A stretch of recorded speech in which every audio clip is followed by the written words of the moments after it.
Hi, Mark here from the Tangent-Bound Podcast Network and host of the flagship show, the Tangent-Bound Podcast. Did you know that we over at Tangent-Bound are always looking for amazing podcasts to promote? And did you also know that we are also proud nerds and geeks of everything from movies, music, gaming, TV shows, and comic books to wrestling, MMA, soccer, and football? Whatever you can nerd or geek out about, we've got it. And if you're interested, we can help you find it. And if you're a show looking for a place to call home, we've got you covered. Side effects may include upset stomach, dizziness, tumors, shakes, and in some rare cases, death from excessive laughter. Though to be fair, it's only sometimes. Other side effects may include diarrhea, gallstones, heart palpitations, and strong desire for cookies on the dark side. Talk to your doctor and visit TangentBoundNetwork.com and see if Tangent-Bound Network is right for you.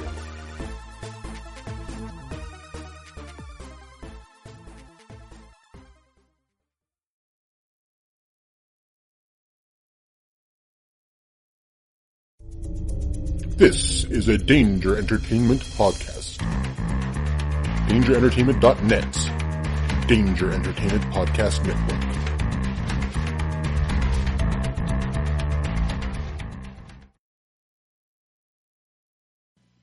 We'll get you back to your regularly scheduled podcast in just a minute, but we wanted to introduce ourselves. I'm Jason. I'm Jeff. And I'm Blake on this highly produced advertisement. That's right. It's the History of Bad Ideas, a.k.a. Hobie.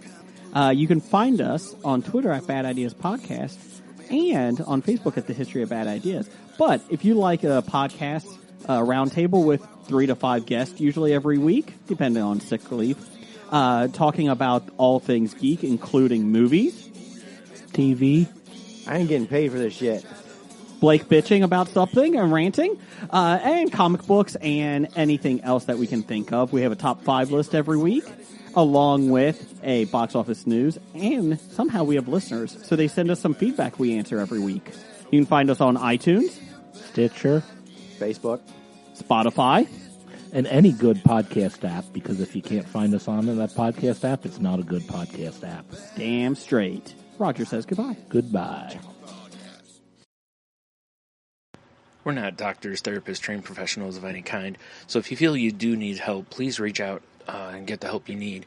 We have a whole list of things on our files page over on Facebook at facebook.com/crazylifepodcast, and or just search on the internet for the suicide prevention hotline number, or go to NAMI.org or whatever resource you can find. But just please reach out for help if you need it.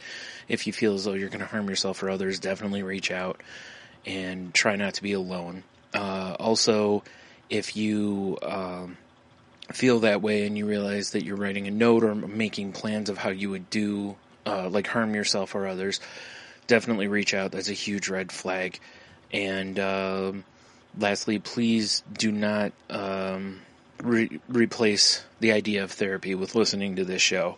Again, if you need help, please reach out and get the help that you need, or contact us. We can try to help you find the help that you need.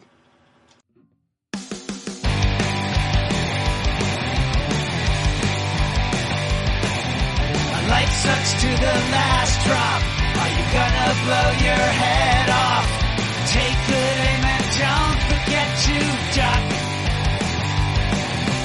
Life sucks every Monday and all the way to Sunday, but I wouldn't have it any other way.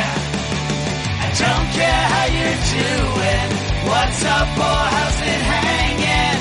I'd like to buy this world one last drink. Life sucks all of the time, stick it up your sunshine, and then you'll see the clouds every day. And then you'll see the clouds every day. And then you'll see the clouds every day.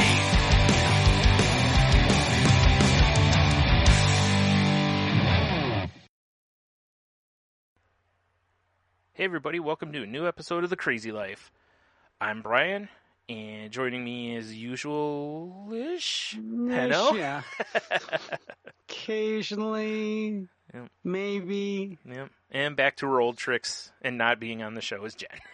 Yep. Back to her old form. Just kidding. She had a rough night of no sleep or whatever. So, yeah. Which, oddly enough, I did too, but, you know, I didn't have to go to work today, so I could make up for it. Yeah, exactly. Yeah. Otherwise, I'd be a mess, probably. God, if I would have had to go to work after... Yeah. I had the old rumbly-tumbly all night, and Uh-oh. just can't sleep, because I just had stomach cramps all night, and it's like, this stinks. Bummer. Yeah. Then eventually I fall asleep. It's like, noon. But, oh well. It happens. What can you do, right? That's it. All right, guess you gotta tell us about your week, because, rules. So. Well, it's pretty much like every other week, and, How about you? Mine had 7 days. All right, well, I'll talk to you guys next week. Yeah, see you. Been a great show. That's a good show. Got a lot out of that. Yeah. I had my 3 3 gigs in a row week last week. Oh, right. Yeah. So, yeah. Now I'm back to just the usual 2. Back to back. But it was fun, but it was a lot of work. And the worst thing that happened is my freaking conjunctivitis ended up in my left eye now. Nice. And I could feel it happening, but I was like, okay, please don't, and because I'd used the last of my antibiotic drops over the weekend. And then by like Wednesday morning, I woke up and I'm like, I could just see it close. It was kind of starting to turn red, and then it just started to close, and it ached a little. And I started feeling sick again. I'm like, I really don't want to go to the doctor. And plus, it was 4th of July the next day. Oh yeah. It's like, so I'm like, oh wait, I got that new app from my from the hospital, and that connects you right with your doctor. So I open up the app. There's my doc. Send him a message. And, a nurse sends me a message back saying, yeah, we sent a prescription. Because I was just like, can I get another bottle? Yeah. Eye drop bottle, rather than have to, or do I have to come in? They're like, no, we sent another prescription over to the pharmacy. And right as soon as I got done with sound check of the first gig, it like pops in, right on my phone, text message from Albertson saying, your prescription is ready. It's like, nice. Sweet, I'll be right there. All right. Yeah. So the only human I had to talk to was the girl that checked me out. Sweet. Which I thought was pretty good. Yeah. So then, it's one of the things it's definitely when our smartphones and technology are on the right path. For all the things they do that you just want to, that you hate their effects on the world or whatever.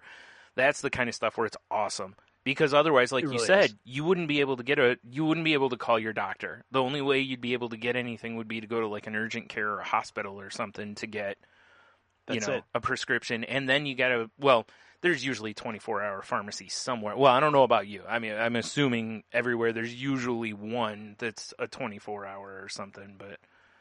Yeah, not so much in the mountains. Yeah, so that would stink. I mean, I guess at that point you just get on Google and start typing in, how to make your make some sort of like home salve or something like that out of like motor oil, granola, and I don't know, lavender Sand. or something. Yeah. Something really smooth. Yeah. Sand. Right. Very, very fine sand. Yes, exactly. Extremely fine sand. Yeah, so it's just like rubbing really fine sandpaper across your eye, not big, thick, coarse sandpaper. Yeah, practically buffs it right out. Yeah. A nice shine on there, Exactly. Mm-hmm. Yeah, nice glow. Mm-hmm. I know your eye looks kind of weird. I mean, it looks better than it did yesterday, but... Yeah. Is that dirt? No. Well, yes, it is dirt. Yeah. Oddly enough, I'm on that new dirt cleansing Exactly, product. the dirt cleanse. Yeah. Yeah, but it was pretty fun. Did the first gig, and then on 4th of July got up and got the car, helped Sharon get the car ready for the parade. They took the convertible and they put sunflowers around it and prayer flags. Uh-huh. And then they did a little sign on the back for the they've got they feature various houses in the valley that have really amazing gardens, and they said they do this garden tour. Oh, okay. It's a great event for the botanical gardens. And here's the fun part: they had 2 of the staff members dressed up as they've got these bumblebee costumes for their annual bug zoo, and so they were riding bikes around the car. Nice. Yeah, and I stuck one of the sunflowers right into the hood, so it was like the hood ornament. Oh, nice. Yeah. Yeah, it was really cool. And then another person got their son I think dressed up like a chipmunk or something like that, and he was on a motorcycle doing wheelies. So it was pretty fun. So I sent pictures to the owner, like, "Hey, I told you I was going to enter the parade." Sounds like a pretty weird dream. No kidding. Yeah. Yeah, anyone that showed up to the parade that day with a little bit of a hangover may have been looking twice. Yeah. What? Like, what's going on there? Yep. Yep. But then 4th of July, in the evening, went and did other gig, and then Friday was was up at the lake, and boy, that was just a dream come true. And it was all a lot of work, but it was totally worth it.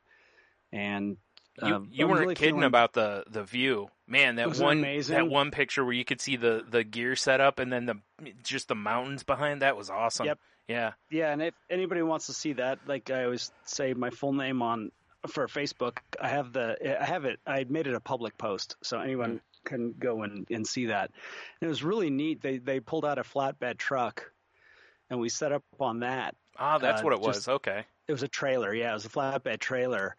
And it was great I always underestimate how long it takes to get up there, and I was about a half an hour late, but they were just pulling the flatbed out. So I was like, okay, great. And you have a lot of gear to set up. And so we got started late, but it was like boom, boom, boom. Everything went super smooth. And because we did 2 nights in a row, we've been playing a lot more gigs. I'm feeling a lot more confident because when you're the new guy and if somebody else plays something wrong, I always assume it's me. Like you've messed the timing up or something? Yeah, or just the wrong chord or whatever. Yeah. But like now I know the songs, certain songs I'm completely confident with. Yeah. And I'm even like starting to start some of the songs because I just know the timing of the tune. Mm-hmm. A lot of that's why there's this thing that I always heard about. It was the bass player is the timekeeper.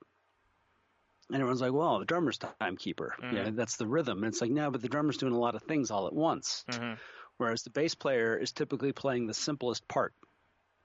And it's rhythmic and it's the least melodic. So usually the bass player, and I was like, okay, yeah, that makes sense to me. Yeah, okay. Because I'm playing a pattern over, and not that guitar players don't play patterns over and over again, but it's a little different. Mm-hmm. Like I have to play a pattern that locks in with the drums. So, I've always had pretty good tempo and feel. And so Tom's actually we've had some songs that have been played too fast. And he's like, why don't you, you start it or start the tempo or whatever, So it was kind of fun to finally step up with this band, because it was the one band I was having the hardest time with because we don't get to rehearse a lot because everybody's got other stuff going. Oh, right. Mm-hmm. Everybody's in other bands or they have family and that kind of stuff. Whereas the other band, we would do 4 or 5 hour rehearsals, like on a Saturday or something like that. So, we got a lot of time in on that. Yeah. And then, and then the weekend came and I pretty much did nothing. It was like, I think you stuffed enough in there. Yeah. Oh yeah. Yeah. And it was great. I got a 3-day weekend. Saturday rolled around and I just, I had a friend came up from, down from, past Twin Falls and, hung out. What was kind of fun is she grew up where Redfish Lake is. There's a town called Stanley, and she actually went to school up there and grew up there. And so she knew the owners of the resort, and she hadn't been up there in super long time, at least 10 years. Mm. And so she wanted to see the show, and I was actually able to. I have like the night before, I had all my gear in. The front seat was full, and I was like, all right, I wonder if I can get all the gear in and then have the seat for her to sit in too, so we're not taking 2 cars. Yeah. And I managed to pull that off, but the little car was having a tough time going up the hill. Yeah, I bet. I saw it because I think you posted a picture, I think, of all the gear you were taking, didn't you?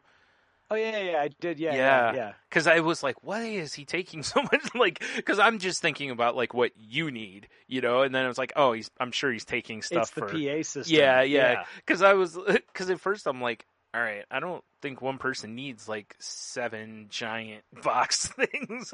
Yeah, I pretty much it's all PA. I've got my setup down to. I'm not carrying a bass amp either. I'm just using one of the powered speakers we use for the PA system. I just put one on the ground, and then all my stuff's in a little suitcase. And then I've got my bass case, and then the rest of it is nothing but PA gear stuff. Yeah, and with Doghouse, now we have all this in-ear monitoring, so I have to set up microphones and everything. So it's a lot of work, and the guys are starting to know what gets, they're able to help now because I label everything and that kind of stuff. So it was really, it was fun. And then Saturday I got everything unloaded and just kind of took it easy and, did some stuff around the house. Oh, my, you seen the pictures of the lupin I have in the front yard? Yeah. That's, so the lupin covers all the other wildflowers that are coming up. They don't have a chance to get in. Oh, okay. And so I had to go out there and I don't want to go out there. I can't just go out there with a weed whacker and whack it all down, or else I take out all the other wildflowers. So I have to go out there by hand. Oh, geez. Yeah, but it's a good workout, right? Yeah. Or not workout, but it was. My back got nice and tanned.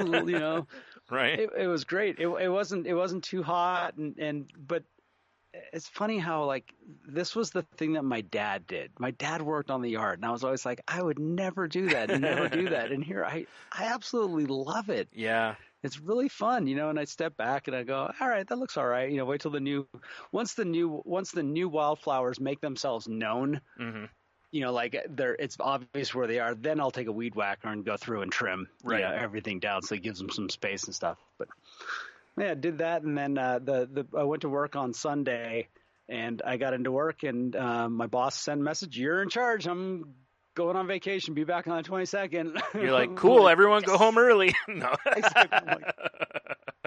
you shouldn't have said it that way. Yeah. I can just picture, he calls you, like, why isn't there anyone on staff? Like, you said I was in charge. I told everyone to go home. Spend some time with your family. That's why they like me. Figure if you're on vacation, we all should be too.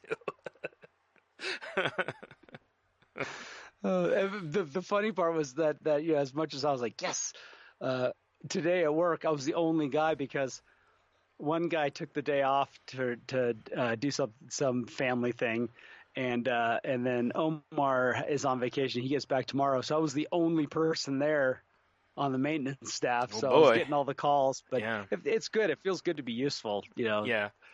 Luckily, nothing catastrophic happened that you need extra hands, Exactly. That was it. Everything totally. Yeah. Yeah. So, anyhow, that's fun stuff. We did the Moving the Needle, our first song shaming guilty pleasures episode, and we got Jax barking. Oh yeah. In the middle of one of the songs.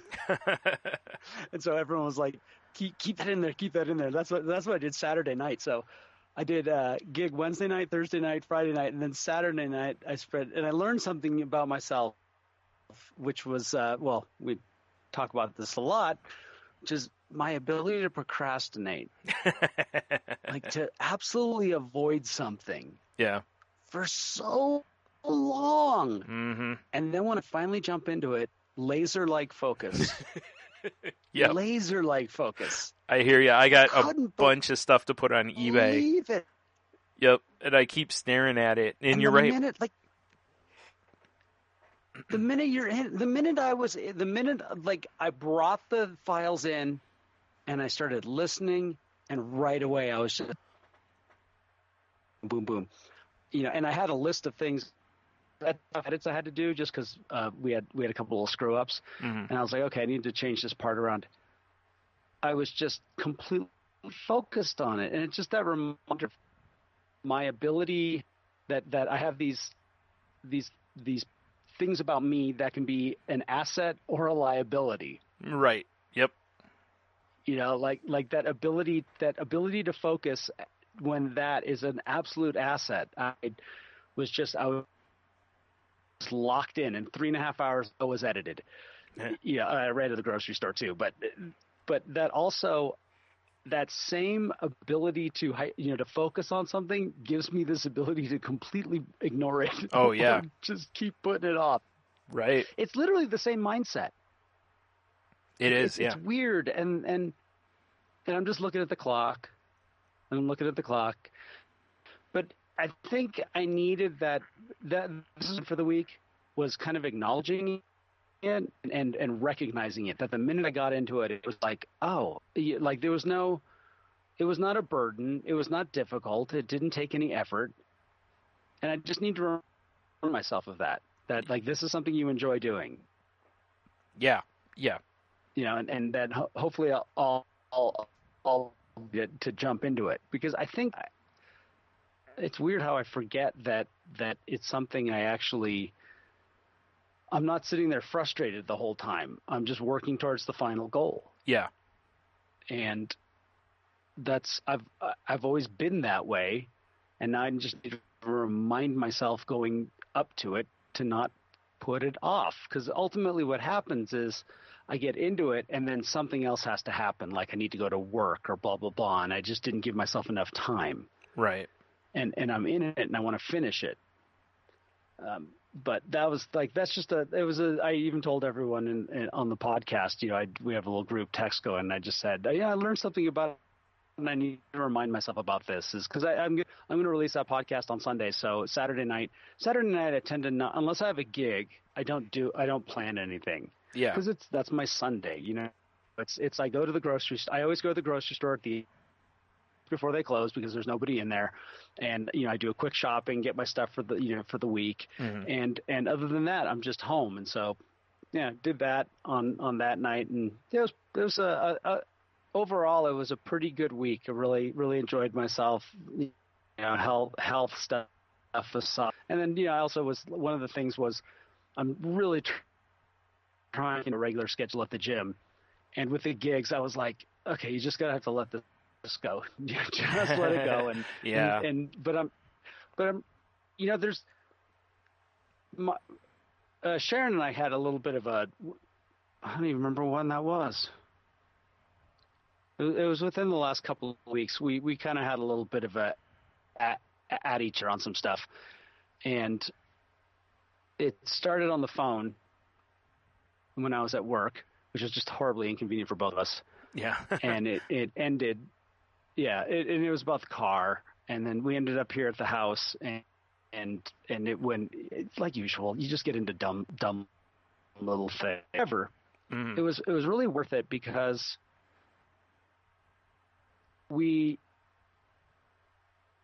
at the end, it's something that Jen talks about, this whole thing about like, we got to get something out of it. Like, I'll never do that. I'm never going to pursue someone until they finally, until we agree that we got something out of it. I won't do that, because I really don't need to, because ultimately we always manage to have a really great communication, even though it might start with some fighting and some sideways shots, and there's always you have your emotional reaction, right? Yep. In the end, we both made a couple of agreements, because the conversation was about just taking care of business. Yeah. And there's things that I would like her to do to take care of things, so they don't get put off for too long and then things get worse. And she asked me if I could do a couple things, and said, all right, you've asked, I'm going to do this. So I've been putting in an effort to do some things. It really feels good. I like that. Yeah. And then I've got my own list, and one of them is I try to get the lawn mowed, usually after work on Sunday, because the garbage comes on Monday, and that way I can throw the clippings into fill up the garbage can. Okay. And so I get in the house. I had a cup of coffee. I'm hanging out with the dogs. Sharon's like going to work, She's like, what are you going to do? And I'm like, oh, I need to go out and mow the lawn. She's like, it's dumping rain outside right now. And I'm like, what? So this rainstorm came in, and I'm just like, it's not going to stop me. So I'm literally mowing the lawn. It was just kind of drizzling, but still. Oh, okay. I was going to say, that must have been horrible. All right. Yeah, it wasn't like, well, anytime I got out of the roof line, then I did get drenched. Oh, yeah, I bet. Drizzling wasn't too bad. But again, it's like, it's the I love these paradoxes of being a human, where I can put something off for so long. I could have blown the lawn off. It's just the lawn. Yeah. But there's some things where I'm just like, no, this lawn's getting done. Right. No matter what. But how did I do that in lawn? Right. Yeah, because it's not something incidental like, I should clean my desk, Yeah. And yet the night before, I was just, I gotta do this thing. I gotta do this thing. I got this thing. Putting it off all the time. I'm like, yep. Oh, man. So, yeah, that's about my week. Wow. I went to, I had to go to my doctor this week, and, got the, your sugar's still high, we need to get that down talk, and and I need to listen to him. But he didn't feel comfortable completely taking me off the Wellbutrin just yet. He had me cut the dosage in half, and then I'm going to go back and talk to him again. He seems pretty confident that, I'll be fine and, to whatever, but it's just the withdrawals from Wellbutrin can be pretty rough. So he's being extra careful, which I appreciate, because after going through that off that Effexor, I was like, yeah, I'm not quickly lining up to go through that again. So, it's weird though, as I was given that Wellbutrin to give me more energy. And since it's been getting cut down, it's like I feel like I still have about the same level of energy. But what I'm noticing is, like, when I finally sleep, I'm legit like I toss and turn and kind of sleep for a couple hours, and then I hit like deep sleep, and I've been like hitting deep sleep and getting a good amount of like 5-6 hours of just, kind of a good run of sleep instead of waking up every couple hours like I usually do. I'm noticing that I'm getting more of a run to where I'm not waking all the way up, because like I said, I was told that, basically every hour and a half to 2 hours, you basically almost wake up. That's the end part of your sleep cycle. But most people don't wake all the way up. They just get close, and then they go back into the sleep cycle. Yeah. That's how it's supposed to work, essentially. And I am one of the people who, generally wake all the way up.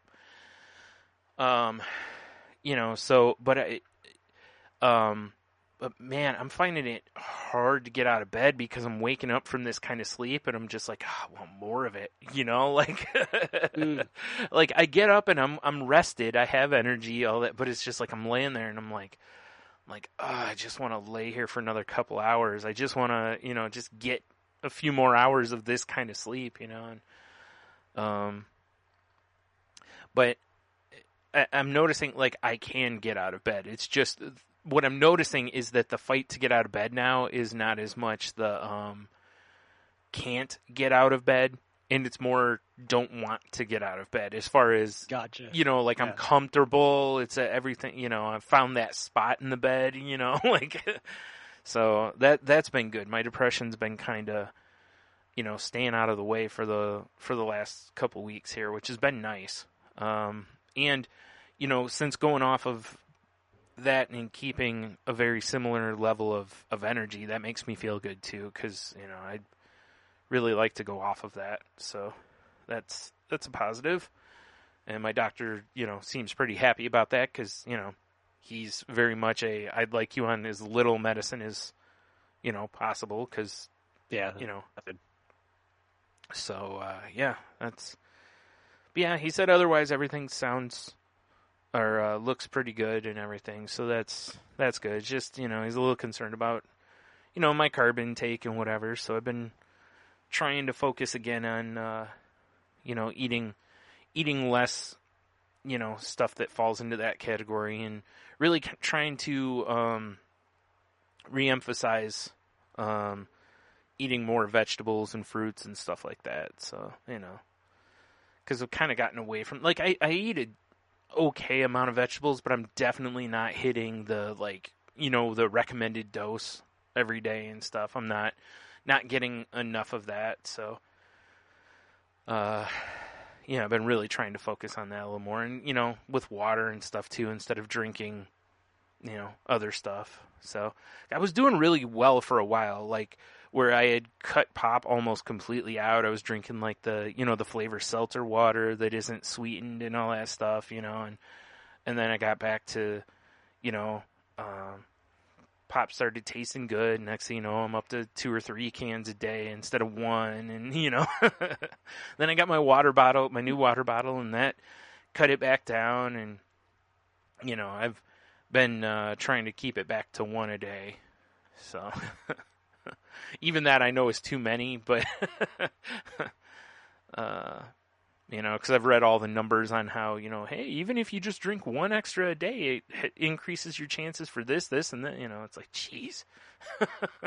Oh, jeez. Yeah. It's so amazing, isn't it? Like, it's just like, if you let yourself go, okay, I can have a cookie a day,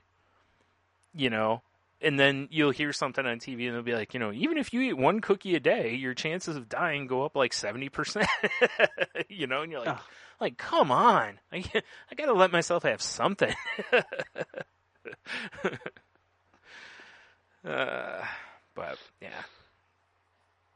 Well, that's my whole thing with, not drinking. It became really easy to, well, I don't drink anymore, so I should be able to have, this and that. And all of a sudden it's like, I'm just putting away some serious sugars. Yeah. Yeah.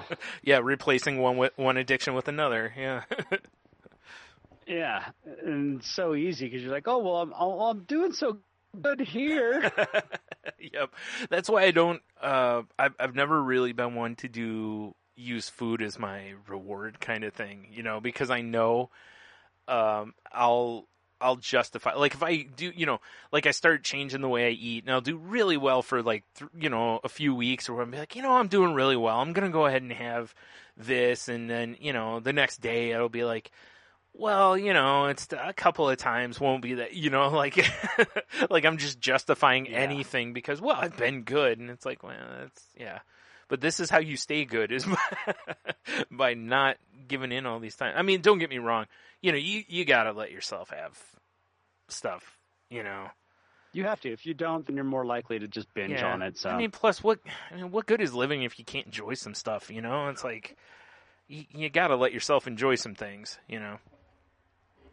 But, I saw this thing I saw this meme online that said something about, like, there's a giant ball of hot molten lava underneath Yellowstone ready to erupt at any moment and destroy all of us here in Idaho. I'm having a beer. Right? I mean, it's all right. If I use that justification. Yeah. Well, the sad part is there is something to that, Like, I'd be drinking.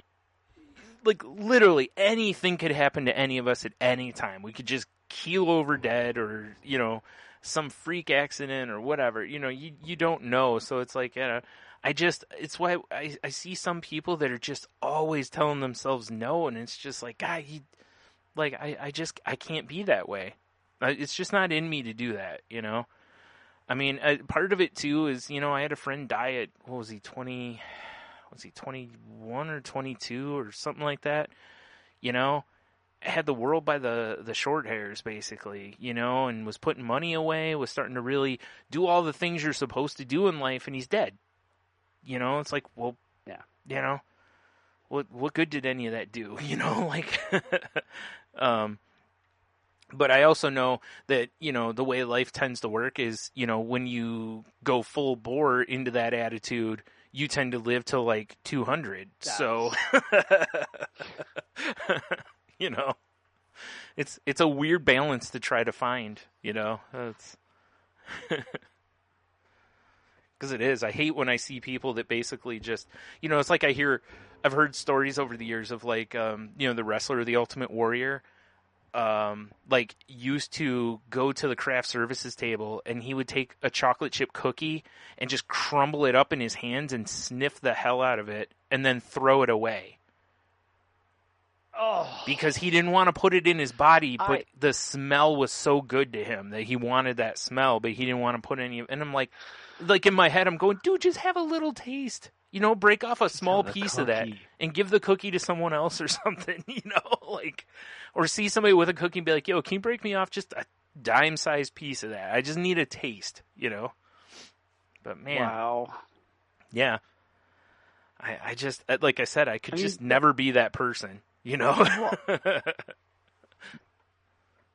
mean, in some ways, I guess I am, but because like if someone has something, you know, like a really interesting sounding alcohol, I'll take a sniff of it.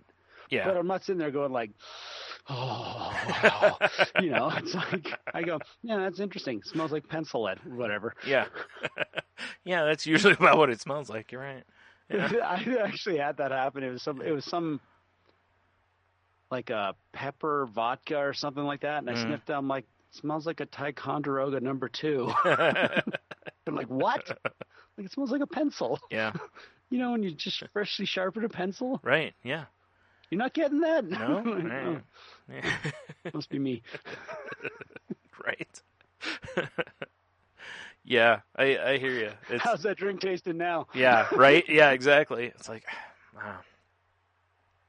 Like Thanks, I said, Al, you just ruined it. it's, you know, like when you see somebody order something, and I don't mean like the people that order like a sandwich and then don't eat the bread or something, you know, that is one thing, but it's like I've seen people with desserts and stuff do that kind of stuff where order a dessert and like barely, you know, like take it apart kind of a thing and whatever, and it's, well, I can't have this, I can't have this. It's like, just have it. Just have a bite of it, you know?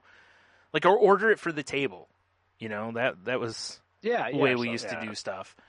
You know, at different times when me and friends would go out, we would do that. You know, just order one thing for the table. We'd all have basically like one bite off of it and you're good, you know? And I think that's one of the reasons that I enjoy sobriety and I enjoy like doing this podcast that we do here is because it gives me that perspective of that I am supposed to be enjoying life. Mm-hmm. The things that bring me enjoyment, that don't bring me get me into trouble, are worth having. Yeah. And to remind myself of these are the things that do get me into trouble, and therefore you avoid it. Yeah. But you don't avoid everything. You continue to enjoy life, and there's something in, you know, with I know with Alcoholics Anonymous, there's something in the book that says, you know, we absolutely insist on enjoying life. Mm-hmm. And I always love that because for a program that is based on a lot of suggestions, it has a few absolutes, and that's one of them. And I think it's a good one. That's a good one. Yeah. You know that. Yeah. Like if you're making changes, make changes that allow you to enjoy life. Yeah. Definitely. Yeah, like I said, it can be a really tough balance when, you know, your favorite things are, you know, things that aren't good for you. And, you know, whether it's an alcohol situation or it's food or, you know, just going fast in your, you know, motorcycle or car or whatever, you know, like whatever it is, it's like, you know, pick and choose your spots, I guess, you know. But, yeah, like we always talk about on here, you know, that balance is what we're always searching for. Yeah. Yeah. And talking about it on a regular basis helps me maintain it and remind myself and to check in and to see that I'm, you know, staying at least somewhere in the level of being reasonable. Yeah. It's true. It's a good point. yeah, so I think, yeah, I haven't. You talked about procrastination, and you and I definitely we're cut from the same cloth on that for sure. Yeah. Guy was saying that I got a bunch of stuff I picked up that I want to put on eBay, and it's not hard. I have to take pictures of it and do a write-up. It takes like no time to really do these things. But I look at it now and it's like I've got stuff and I'm like, there's so much of it. And it's like, dude, you like, I don't have to list it all one time. You know what I mean? It's like I can list 5 things today, 5 tomorrow, 5, but I'm getting 0 per day because I'm just looking at it going, ugh. Like, but like you said, once I start, I'll probably have it all on in 2 days, kind of a thing. Like I'll just blow through it. But that's it. Yeah, it's just a matter of so relate to that. Just getting started on it. And again, it's never anything that's like, where am I? I was just gonna say, like, where is it in our brains that says it's better to end up with nothing than something? Right? Yeah, exactly. It's so amazing though. That's really. That's what it comes down to. Is it's so odd that we can be comfortable going. Like last night's a perfect example. I got done with dinner. I cut up a watermelon, had a little bit of watermelon, and was like, and I'm like, I should probably go take pictures for eBay. And I look at the time, and I'm like, it's like 8:30 by the time I get. I'm like, and next thing you know, I'm playing video games. Although, in fairness, usually I do, like you were saying about not planning anything on Saturdays, that's kind of the way I do things too, is even though I know I don't have, like, work and big stress and all this stuff, but I don't know what it is, but I still stress the same way I do, like, when I did have a job. Like, when Monday rolls around, I'm always more uptight, I'm more stressed through Monday. And for no reason. Like, I generally don't have anything that,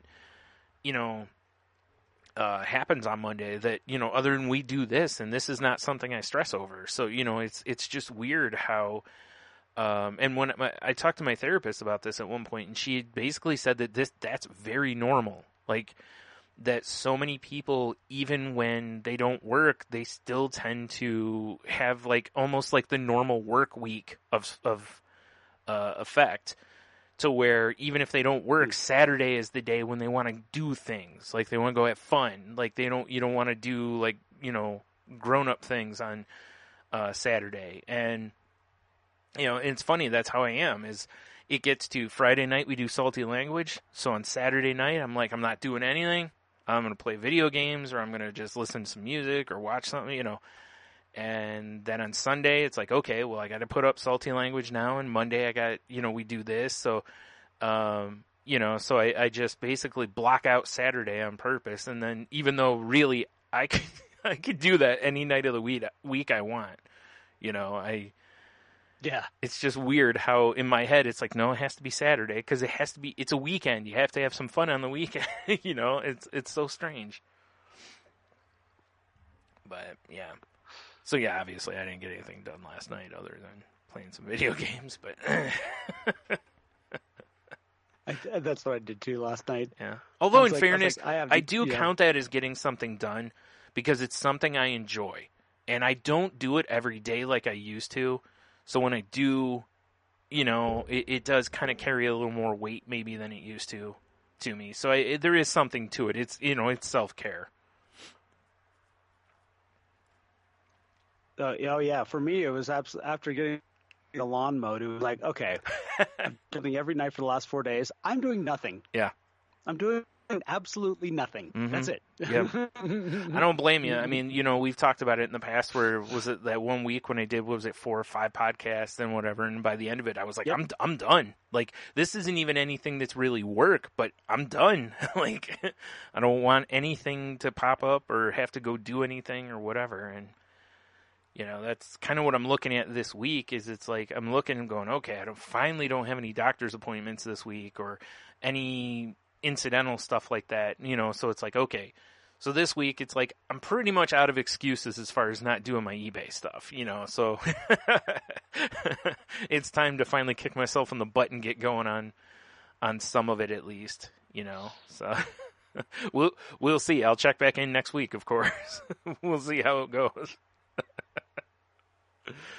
But yeah, that's been about my week too, as I, putting stuff off. And on the upside, I haven't had that many headaches this past week. I've had a couple, but good. Yeah. So our weather kind of leveled for the most part. It's been just hot and humid. So I've had a couple days where it was, like on the 4th of July, it was terrible. But for the most part, it's kind of leveled for us, and now it's cooler. Like the humidity's dropped too, so I actually fully expected my head to hurt for a couple days, until I adjust. But it's so far, it's been all right. So let's hope that continues. So nice. Yeah, there's my week. So all right, well I guess. Well, that was the other thing I did. Is what? I got into my financial stuff too. That was really good. Oh yeah. It was just not being looking online at my statements and going, oh, okay, it's time to move some things around again, and not being vague about it. It's so easy to just ignore, and so that was one of my to-dos for this week too. And a little bit of a win was like, okay, let's look at where everything's at, write everything down so you get in front of you, have a little, little reality check, and then do what you need to do so you're not, wasting money on paying interest on stuff and that kind of thing. So I got that all done, so I'm set for I'm set until the end of the year.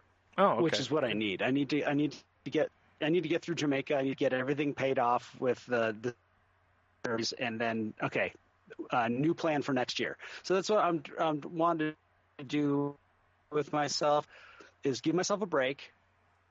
Don't, and be gentle with myself. Yeah. Because my reaction when I had to, my reaction months ago was not good. I started to get freaked out and stressed out. Mm-hmm. And then I just I pulled back, and I need to get back into it, definitely. But I just want to give myself the space to get back on track when it's the right time, and not stress myself out over it. Like okay, next year's going to be a perfectly good start. Yeah, right. Get everything dealt with and start now, and just don't do anything dumb. That last little tick there is that's the most important / hardest one. Yeah. It's like, but there's so much temptation. Man. Believe me, I've had basses in shopping carts, 12-string guitars in shopping carts. I've had all sorts of stuff in shopping carts, and I haven't pulled a damn trigger. So yes. That's a good move. Yeah, just keep doing that. Yep, I hear you. I've done that a few times too. Like when I've had a few bucks, and I'll be looking at something, and then I'll stop myself and be like I actually Sony had another sale last week or the week before on video games, and and there were a couple games that I was looking at, and I was like, that's a good price, and that's a good price, and then I'm sitting there and I'm like, dude, you've got so many games you haven't even touched, let alone finished. Like, what are you doing? Go play what you have. Those games are not going to get more expensive as time goes on, generally. If anything, they'll stay that price or come down, So it's like, just, like, you don't need to spend money on it's like, what's really funny is I was looking at, like, at one point, I was looking at, like, buying, like, three or four games, which would have been, like, $60 or so, right? And the computer chair I'm sitting in is getting more and more uncomfortable as the days go by. And I'm sitting there thinking about buying video games. Or I could put that money toward a new chair and, get way more and probably get way more enjoyment out of it because I'll be more comfortable while sitting here all these hours. So yeah, I've I've always been a person who's had a like want list, you know, kind of a thing, whether it's, you know, via like the actual like Amazon wish list scenario, or I've usually got a list of some things that I really would like to get, kind of a deal. And what I've been doing lately is I've been using that list as a deterrent to buy things more than an encouragement to buy things. Yes. Like in the scenario I just gave, where I'm looking at the video games and I look at that list and go, you know what, that $60 or $70 would go a long way toward this or this or this, you know, and it's like, yeah, that's the move. If I'm going to do anything, these are much better uses of my money. You know, again, you know, not that I'm trying to stop myself from getting something I'll enjoy, but it's the fact is, it's like I got, you know, 20 or so games on for my video game systems. Like I said, I've barely played or haven't played at all, you know. So I'm not in a position where I need new games, you know. Yeah, and the all those old tricks that they talk about giving time and pausing. Yeah. If I allow them to happen, they actually work. And the reason they do is, there was I believe it was in the New York Times, there was an article about how we have a limited amount of will today. Oh, and yeah. At some point during the day, remember that we've used it all up. And that tends to be in the evening, and that sometimes we can reset it by taking a nap, you know, or something like that. But usually we don't do that. We get done with work. Some people go to the gym. Some people, you know, they have to go pick up their kids. They go do some activity, whatever they have, maybe some evening activity they do, a group or art projects or something like that. And then they go do that, and somewhere in there they get some food in there, and they get home, and you just don't have the willpower. So what do? You hit the couch, you may pick up your tablet, you're just browsing, shopping, you know, or you're just reading your emails, and here, 40% off on the da-da-da, and then next thing you know, you're in the dive, and you're adding stuff, and it's just, that to me, the times I've recognized while I'm doing that, I was like, okay, this was retail therapy. Oh, yeah, totally. I was completely doing retail therapy. I was just tired, and so the thing is if you can just eventually put that down, and then for myself, I wake up in the morning, I go look, I don't even think about it anymore typically. I usually start my morning with a basic routine, like checking go onto my banking website, see how little is in that checking account, and suddenly that list doesn't seem so important anymore. Right. But it's that idea of allowing.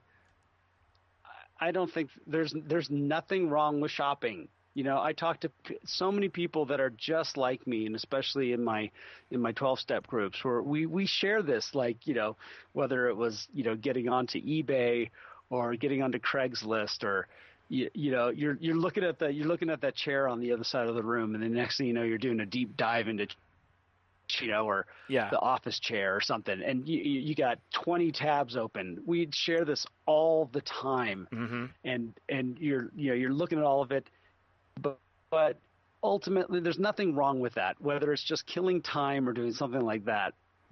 But giving yourself, and this is the part where it's so hard, and where I've admitted again, where I'm like, okay, I'm going to call Neil, and I'm going to say, do I need this? Yeah. Do I call Neil? Yeah. No, I'll call Neil. No, because you know if you do, there's a chance he'll say, no, you don't need that. Well, yeah. Yeah. You know, so, which usually should be your answer in itself, you know? Exactly. The fact that I'm not calling him should tell me everything I need to know about this moment. Yeah. But when I think about it, I will check in with him later. I always do. I say, well, I almost bought this, and this, but I didn't. You know? Yeah. Because the worst is ending up with the remorse. You know, and I haven't had a buyer's in a long time. Yeah. And thankfully, because there's no worse feeling than that. And then, you know, the next week something happens, and you're like, oh, wow, I really needed that money. That's where I get the buyer's remorse. Is usually like right after buying stuff. Most of the time I don't feel it. Sometimes I do, especially if it's, a lot of money. But like a week later or something will come up and be like, man, if I hadn't bought that, I could do this or whatever. Yeah, I hear you on I that. think finances is one of the, doing a 12-step group on debt and money. It made me really realize how many people struggle with it, and they don't even know they have a problem, or they don't even know that the relationship with money is bad. No, and I think a lot of that's the same as if you look at. There's a lot of people who have a really bad relationship with like food for the same reason. Like you've mentioned, I think it was last week actually. Like with different stuff, you have to spend money. You have to buy things. We have to have money. Filtering through our hands. So, we get tempted by things, whether it's something we need or don't. Same with food. I mean, in the same vein, you could be like, well, I need to eat. Here are my options. McDonald's, or I could make, something at home. And next thing you know, you're cramming a Big Mac down your face, because you've chosen poorly. But and same with buying, it's Yeah, and that's the danger with plastic. Oh, for sure. Because we don't have when we're using plastic, we don't have that perspective. Yeah. That's why getting rid of that stuff and going to cash. One of the great tips that we were taught was you go to a complete cash system, where you create envelopes. And you put the envelopes and you put cash in the envelopes to pay the things that you have to. So you basically, you get your paycheck, you cash it, you bring the cash home, and you put everything in the envelopes that needs to be in there, whatever things, groceries, gas, this and that. You put them in each individual envelope, and then you don't forget to put yourself in there too. Yeah. You put movie, eating out,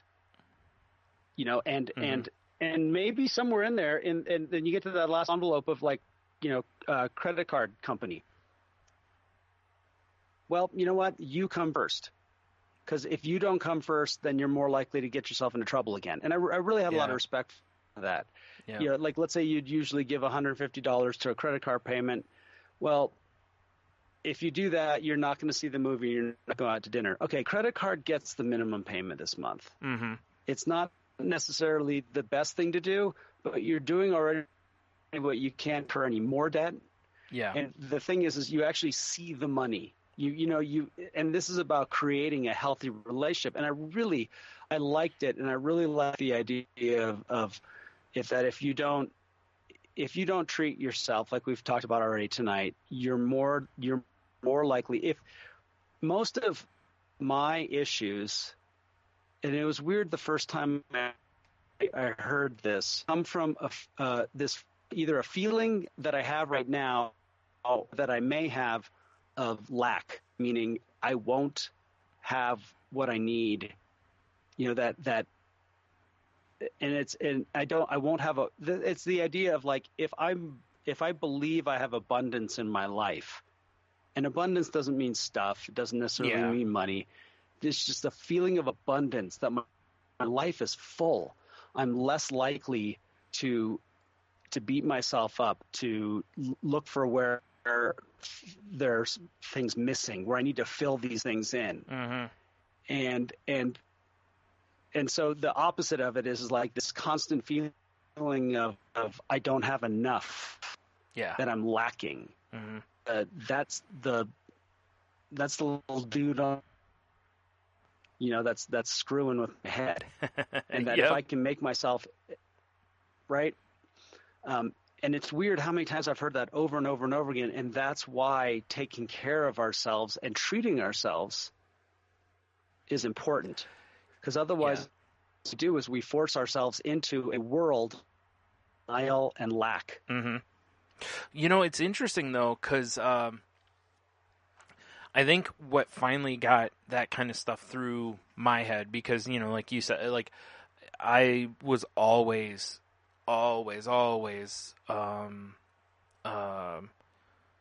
oh my God, I can't think what it's called now. Shoot, you just said it too. Retail therapy. I was always the type to where when I'd get a little down, it's go buy something that I want or that it will bring me joy or whatever.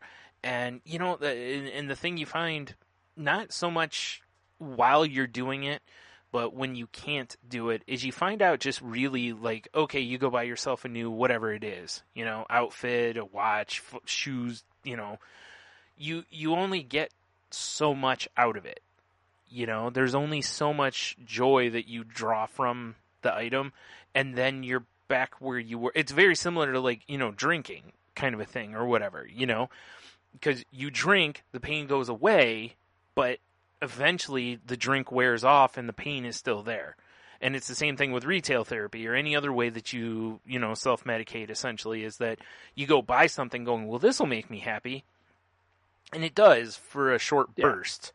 And then you're like, oh, well, you know, now this is still here, blah, blah, blah. And it's like, well, then what ends up happening is you need to buy more and more. And you keep buying. And like you said, next thing you know, you're like, wow, how am I $20,000 in debt? And it's simple to figure out. But what really kind of broke that way of thinking for me was literally being like unemployed and flat broke. Because in the past, I would have just gotten those video games. And I would have gotten the chair. You know, like I wouldn't have been an either-or scenario. And not that I ever had an abundance of money, but I would, like you said, I'd use credit cards or I'd, you know, pay a little less on this so that it would free up another $20 or whatever. You know, pay minimums on stuff so that I'd have a couple extra dollars to, you know, buy things that I didn't need. But just wanted. And like now most of the time if I go to buy something, there's a lot of things now that I'm just like, yeah, I'm not going to buy that I would have bought in the past, because I'm just like, you know, like I said, you know, if I buy that, then I'm going to think in a week going, man, you know, if I hadn't bought this, I could have gone and done this, or I could have bought this and this instead. And it's just, you know, it kind of really helped me reframe, I don't want to say my priorities, but it kind of that. But it really helped me reframe what I really want, you know, versus, like, you know, because really it's like, okay, so you have a lot of stuff. Okay.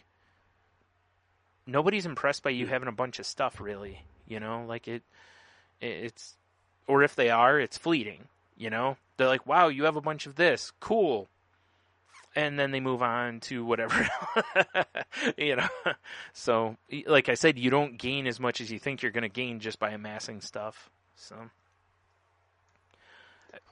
but I want to recommend, since we're talking about all of a sudden got into money. Yeah.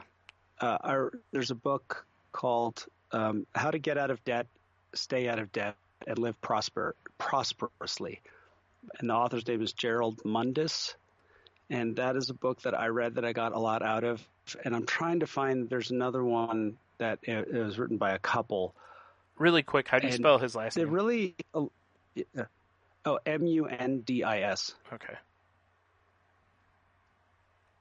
And one of the, let's see if I can find the other one that is actually used by, so there's the 12-step group is called Debtors Anonymous. But it really is about just your relationship with money. Mm-hmm. And there's DA has its own book called A Currency of Hope. That's their kind of, you know, their book that they use.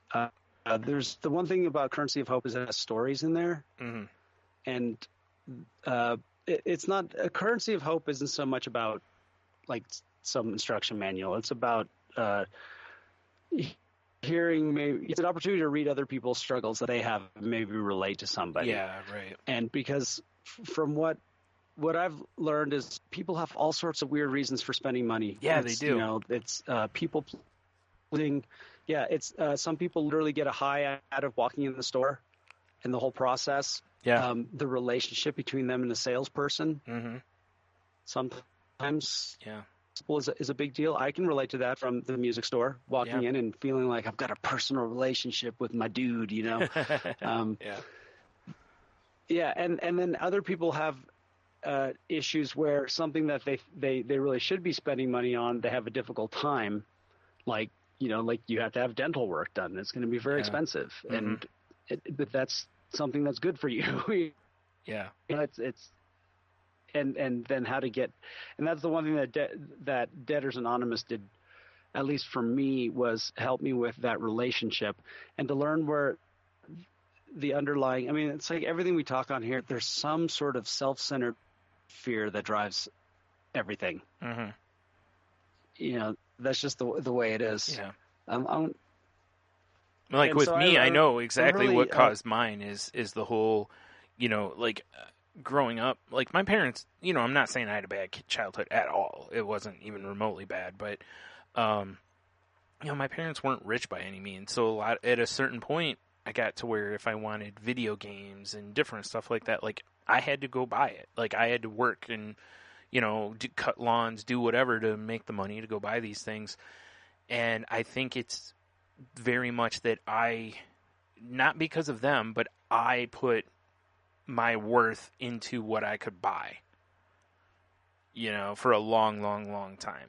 Like if I didn't have money to buy something, it would really upset me. I think I've talked about this on here before, where like when a CD would come out, it wouldn't bug me unless I couldn't just walk in and buy it. Like it's like if I can't afford a $10 CD, I'm not doing well. Like my worth is less at that point. And it's not true at all. Because a lot of times the reason I couldn't buy something like that was because I had paid all my bills. Like if anything, that's a good sign. I mean, maybe it's a sign that maybe I need to try to find a better job or something, but it's a good sign that I paid, because that is how I was raised. Was similar, like you said, with the envelope thing. That was basically how I was raised. You get your paycheck, you pay everything you need to pay, then whatever's left is what, that's what you have to, screw around with, basically, So yeah, it's very interesting. So with me, I was replacing status with stuff or whatever, because it wasn't love, it wasn't anything like that. It's just like, well, I'm not gonna not have things. Yeah. I grew up with a great example of parents who did very well with money and took care of us to the best of their abilities. I never felt I was missing anything. Sure, we went to secondhand stores all the time. Yes, I got lots of hand-me-downs. I didn't always get the brand new thing, but I got some brand new things. Yeah. Parents set a really good example, and for some reason, I just went off a different direction. I don't know why. It just happened. Yeah. And I'll never understand. But I got this. This is a great list that when I would go to a meeting, we'd read this beforehand. And it's, if you think you have a problem with money or debt, look over these signposts on the road to compulsive debting. 1, being unclear about your financial situation, not knowing account balances, monthly expenses, loan interest rates, fees, fines, or contractual obligations. 2, constantly items such as books, pens, or small amounts of money from friends and others and failing to return them. 3, poor savings habits, not planning for taxes, retirement, or other non-recurring but predictable items like new tires for the car, the car insurance payment coming up, and then feeling surprised when they come due. It's a live for today, don't worry about tomorrow attitude. Number 4, compulsive shopping, being unable to pass up a good deal, making impulsive purchases, leaving price tags on clothes so they can be returned, not using items you've purchased. 5, difficulty in meeting basic financial or personal obligations and or inordinate sense of accomplishment when such obligations are met. 6, a different feeling when buying things on credit than when paying cash, a feeling of being in the club, of being accepted, or of being grown up. 7, living in chaos and drama about money, using a credit card to pay another, bouncing checks, always having financial crises to contend with. 8, the edge, living paycheck to paycheck, taking risks with health, car insurance coverage, writing checks, home money will appear to cover them. 9 is unwarranted inhibition and embarrassment in what should be a normal discussion about money. 10, overworking or under-earning, working extra hours to earn money to pay creditors, taking jobs below your skill and education level. 11, an unwillingness to care for and value yourself, living in self-imposed deprivation, denying your basic needs in order to pay your creditors. And lastly, 12, a feeling or hope one will take care of you if necessary so that you won't into serious financial trouble, but there will always be someone you can turn to. That makes sense, because that last one is that because if you feel you have a safety net, you're going to be more likely to keep spending. Yeah. Because, like, if you know you're going to fall right on your face and there's no one to pick you up, you might, change your behaviors. Yeah. You know, what's interesting on that list is I actually expected to have more that I would tick off. I mean, don't get me wrong. I have enough that it's still like, or have had enough, whichever, that it's still like, whew, that's too many. But, you know, I thought I would have a lot more. One that I thought was interesting was it number 9, I think it was, about the, like, essentially being embarrassed when talking about money. That one's a little fuzzy because that can not just be you. That could be somebody else too, you know, though, because you could be talking about it and really not be ashamed of your scenario, but then someone kind of dumps on you and, you know, kind of shames you at that point a little bit. Not that I'm saying you're, you know, without your place in there, but, you know.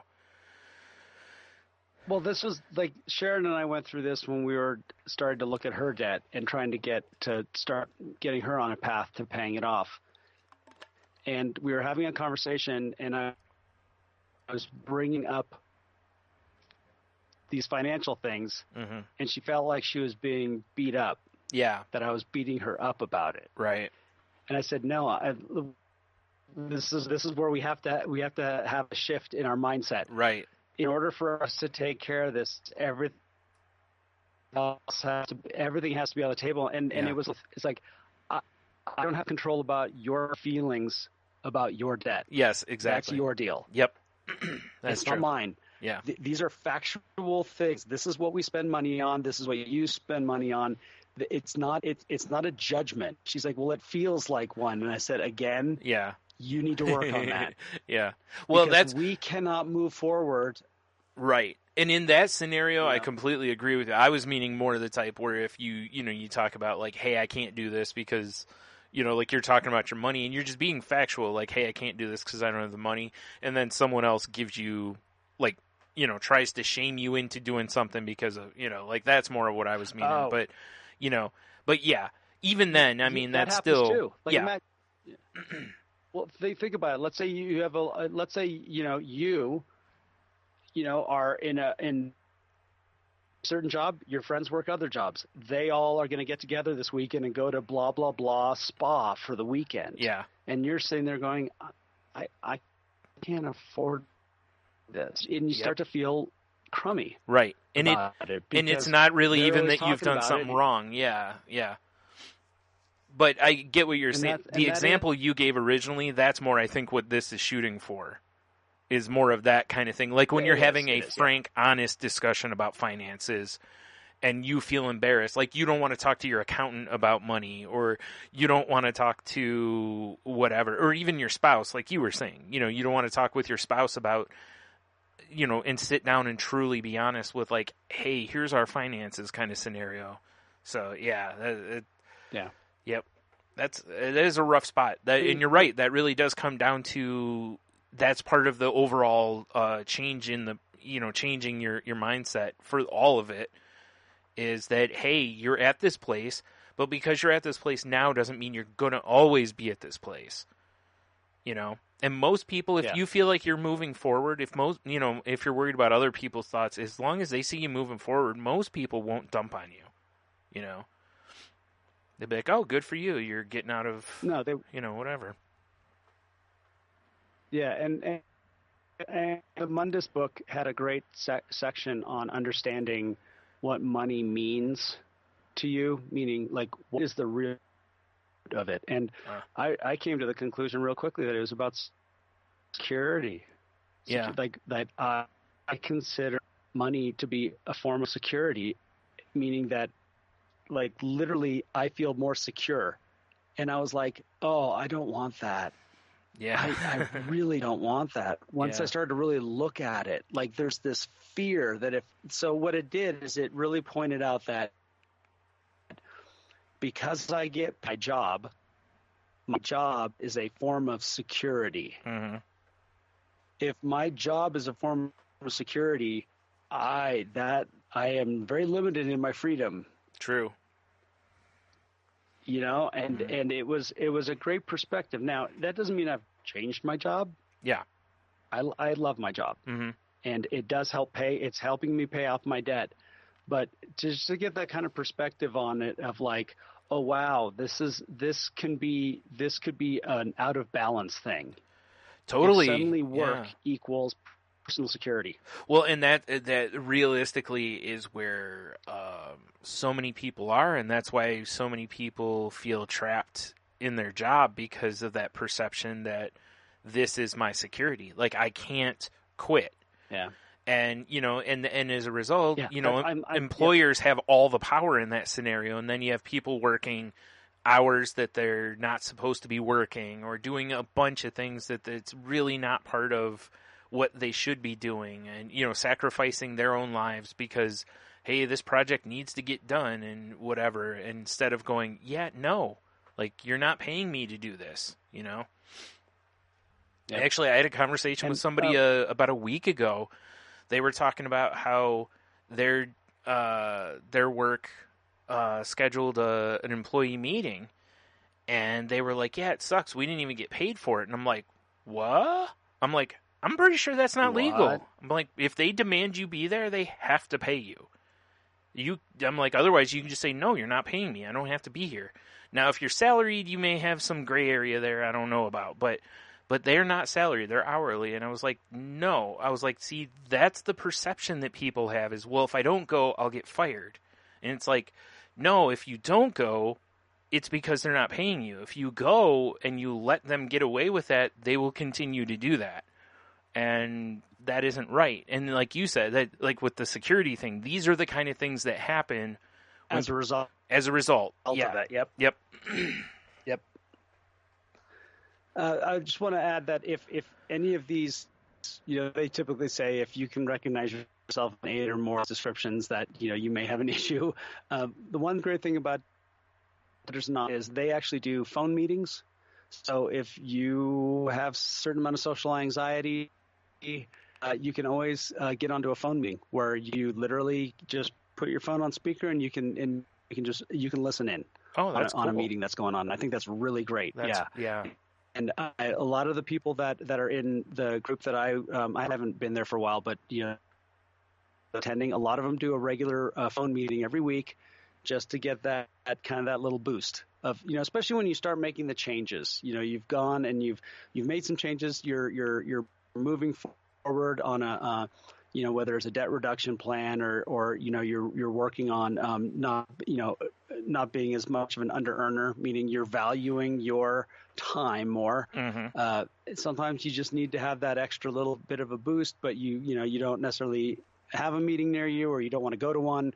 The phone meetings are great. Everyone says that they get so much out of it because they get to listen to other people that are going through what they're going through, and it reminds them to stay on track. Yeah, that seems like a really good check-in because it may not seem like it, but making some of these changes is really scary. Like, it's really anxiety, you know, causing for a lot of people because you're really going against whether it's something that was ingrained in you via your environment or something that you've pushed into you. Usually people don't get into these scenarios, I'm assuming, until they're probably more near our age, 30s, 40s, you know, like because they've already done a bunch of damage and you finally hit that point where you're like, I gotta change something here. Like, this isn't good, you know? Most people have already filed for bankruptcy. They've already had a foreclosure. They've already had these things because they tried to do it on their own. Yep, that was me. I filed bankruptcy before because, well, that wasn't all. It was also because of, you know, when our comic shop closed, the debt from that. Yeah. But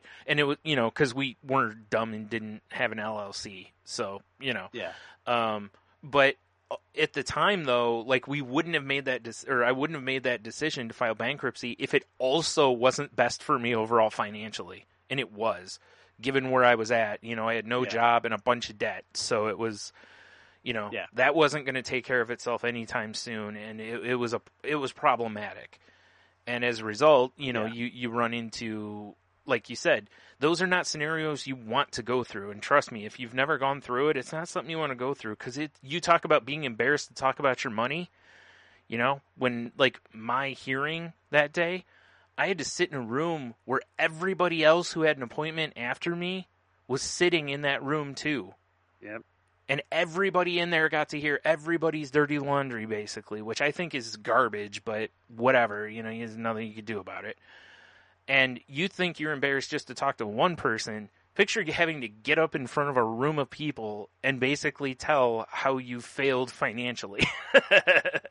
And it'll wake you up a little what bit. I did, I did. They do something that's called a pressure relief group, and you get together with two other people that have gone through this 12-step program and have made the changes in your life, and you lay out your finances in front of them. That was hard enough for me. Oh, I bet. To be completely, I was open. But here was the amazing thing about it. There were things, and I know I've shared it on here before, but they pointed out things that I was dismissing. Oh, totally. That's the beauty usually of these groups and stuff. Yeah. They help you realize that these are actual good things. Yeah. Even though I was ever. But it helped me realize that, okay, I'm not a complete loser. Right. I'm not a complete, I haven't messed everything up. I've done these things right. That's the biggest thing I hate about with finances in this whole scenario, is that if you've made some bad choices, you essentially, whether you do it or it's kind of like that societal feel of it, is that it puts you in the loser category. Like you're a failure. It's like, no, you've made a couple, sometimes you've just made a few bad decisions or, But that's really what it is. And we feel a lot of pressure. We feel pressure from parents or for family members. And especially because a lot of those times we've already asked them for help. We've already borrowed money from them, all these things. And so we carry that burden. We dump it on top of us, on ourselves. Those don't necessarily want us to, my parents don't want me to dump guilt on myself because they've helped me out in the past. But I do it myself. Yes. Because that's what we do. Yeah, I think part of it is that we kind of hope that by dumping that guilt on ourselves, it'll be a deterrent to not find ourselves in that scenario in the future, even though those two things are not at all related. They really, because you just never know. Like, you could do everything you're supposed to do, pay all your bills, be good, all this, and then boom, you lose your job.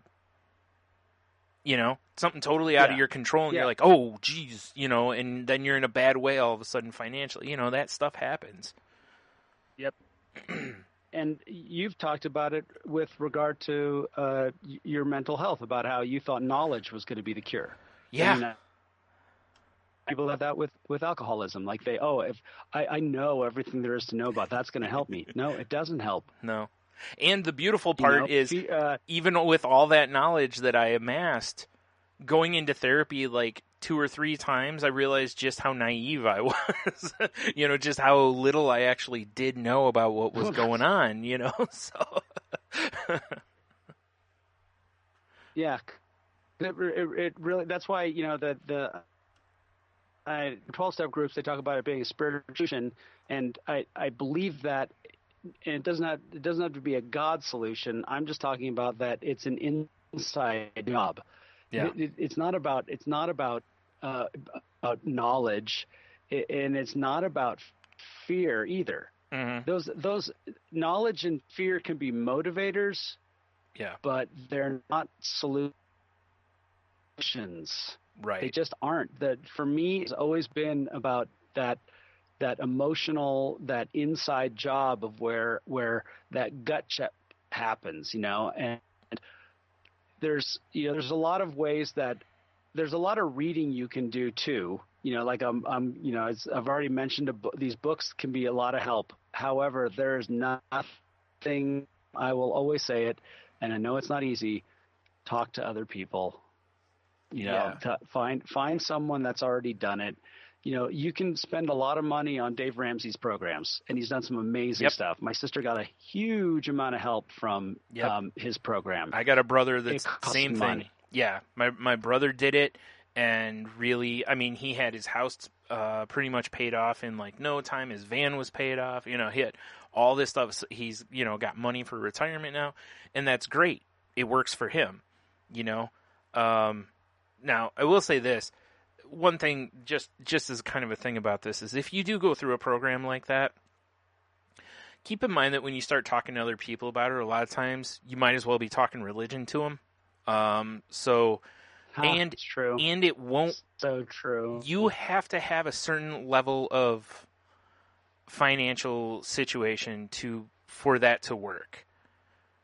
You're not going to work minimum wage and do wonders with his program. You're just not going to have the free money unless you have zero bills or something, you know. So anyway, I'm not knocking his program. Like I said, just said it does work for people. Hey, you know, 12-step programs are the same way. Oh, totally. Like you're kicked as well. Yeah. Right. No. Yeah. And that. But resources are out there, so that's the point. Totally. You know, and because bankruptcies cost a lot of money. They do. Yeah. Cost money. There's also, and you know, there's obviously professional that can help you as well. Or you can also, there are groups out there that are willing to talk to you, and it's worth checking out, and especially like the phone meetings. If you can get to a Debtors Anonymous, just pick up a phone meeting. Yeah. If you hear something that can relate to, grab onto that. The stuff that you don't, just leave it behind. It doesn't matter. It's okay. Yeah. And one more thing I want to point out is there are a lot of nonprofit organizations out there that will help you get on a path of, you know, kind of paying off your bills and whatnot. So, you know, if it's a matter of I can't pay somebody, like there are situations out there where there's people out there who can still help you. So just you know, do your due diligence when looking online, because there's a lot of places out there that will gladly take your money to do the same thing a place will do for you for free or for a smaller amount. So, you know, just be careful with that kind of stuff. Because I know people who've paid a lot of money and then, you know, had other people find out that they could have had it done for like nothing. You know, could have gotten on basically the same program for almost nothing, you know. Because realistically, I mean, you think about it, it's like, hey, I'm trying to get out of debt. What's the best way to get out of debt? Oh, incur more bill. Which has always been my issue with bankruptcy too, but I understand it. Yep. Like, I have no money. Oh, pay us $1,500 and you can owe no debt now. Simple. And this is the point in the show where Jen says, well folks. Yeah, basically, yeah. I'm waiting for my thing to load. It wasn't really our topic for tonight, but we just kind of went there. Yeah. I like that. We haven't done that in a while, where it just turns into we just kind of get into an organic conversation about stuff. So, I will get the links to the stuff Heno's mentioned in here, and they will be in the show notes if anyone is interested in them, or, you know, as we always tell you and are about to tell you, ways you can contact us if you need to, and we can get you the info. So, as Jen usually says, if you'd like to continue the conversation with us, you can visit our website at thecrazylifepodcast.weebly.com. You can email us at thecrazylifepodcast@outlook.com. The show's Twitter is at thecrazylifepod, where I post when new episodes go up. You can find Jen on Twitter at Jen's Crazy Life. And you can also find her other podcast, Shake the Sheets, which is a pop culture podcast, at shakethesheets.com. And Heno, how about you? You can find me on Twitter at Ida Henno. Find me on Facebook and see my rock and roll pictures at Henno Heicher. You can also get me on Messenger there. And if you're looking for a fun podcast, some people talking about movies, TV, music, check out Moving the Needle. We are now on pretty much every podcatcher, including Spotify. Our latest episode with song shaming that we've called The Court of Shame. It's about our guilty pleasures from the first decade of our lives, and there's some really fun stuff there. It's just a little over an hour, and it was pretty fun, so check that out. Oh man, mine would be a nightmare, because mine would be from 78 to 88. There's some terrible music in that era. Oh boy. I'm 69 to 79. It was horrible. Oh man, that's great. Oh jeez, love it. Oh man, jeez. Yeah, that'll be a fun listen for sure. You can contact me on Twitter at Stunami.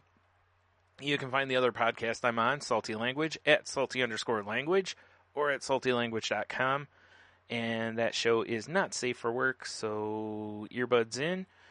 I forgot what I was going to say next. Where'd it go? There it is. Our Facebook group can be found at facebook.com/group/crazylifepodcast. We are part of the Danger Entertainment Network, which can be found at dangerentertainment.net. And we're also part of the Tangentbound Network, which can be found at tangentboundnetwork.com. So please go visit those sites and have a listen to some other podcasts. You may find some good time, fun stuffs over there. You know, or not, whatever. I don't know. It's up to you. And as usual, I'll say, please reach out to people if you need help. And it isn't just mental health. You know, like we've talked on the show before, we're really trying to be about just being a little better than you were yesterday, whether it's about your finances, your mental health, your physical health, whatever it is. So if you need help with this stuff, like Henno said, there's groups out there. Like I said, there's free, or not free, but there's nonprofit groups out there that are willing to help, or at least give you consultation to, try to help you out. As well as there are ones out there that'll charge you for it, if that's what you fancy. So, just please try to find some help. Especially if you're, like Henno said, that list that he talked about, if you're finding yourself identifying with a lot of those things, then maybe it's time to, again, go get the estimate. Go talk to somebody and see, hey, like you said, there's groups all over the place too. I'm sure there's a subreddit about it. I'm sure, there's all sorts of that stuff where you could probably talk with somebody and kind of, see what's going on. And, also don't rule out talking to your therapist about this kind of thing because, sometimes these money issues are rooted in,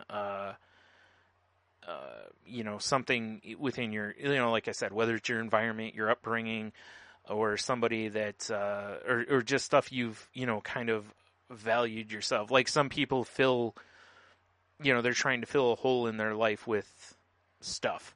So, that may be something to talk to your therapist about as well. And yeah, so, and then also, let's just all try to be nicer to one another. I asked on Salty Language this week, our Q of the W was, what's the nicest thing you've done recently for somebody without being asked? And maybe put some thought into that. If, just try to, like each day, try to, find ways where you, can be nice to somebody that, maybe just say hi to somebody that you don't normally say hi to at the office, or, hold a door for somebody, or just, just little things like that to just, just help out a little bit wherever you can. So, yeah. And also, of course, along with being kind to other people, also be kind to yourself. If you're struggling with money and stuff, listen, this is the pot calling the kettle black here, but try not to beat yourself up. I mean, I constantly am beating myself up over it, but I've been trying to get a lot better about it. So, that's all you can do. Just a little bit, just do what you can. So, yeah. All right. I think that's about all. Henno, you want to take us out of here? Yeah. I have a Sufi saying, abundance can be had simply by consciously receiving what has already been given.